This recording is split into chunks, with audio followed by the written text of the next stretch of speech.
بسم اللہ الرحمن الرحیم۔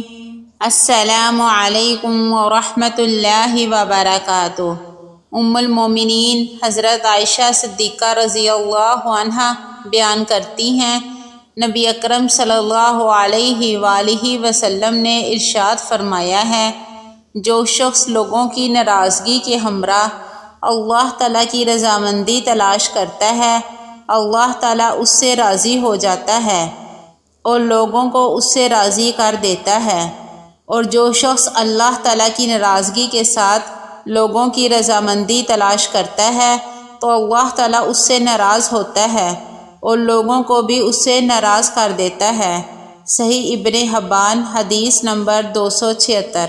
حضرت انس رضی اللہ عنہ سے روایت ہے کہ نبی اکرم صلی اللہ علیہ وآلہ وسلم مسجد میں آئے، ایک شخص نماز پڑھ رہا تھا اور دعا مانگتے ہوئے وہ اپنی دعا میں کہہ رہا تھا، اللہم لا الہ الا انت المنان بدیع السماوات والارض ذو الجلال والاکرام۔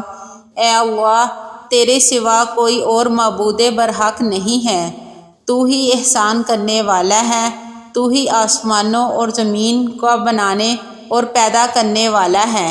اے بڑائی والے اور کرم کرنے والے، میری دعا قبول فرما۔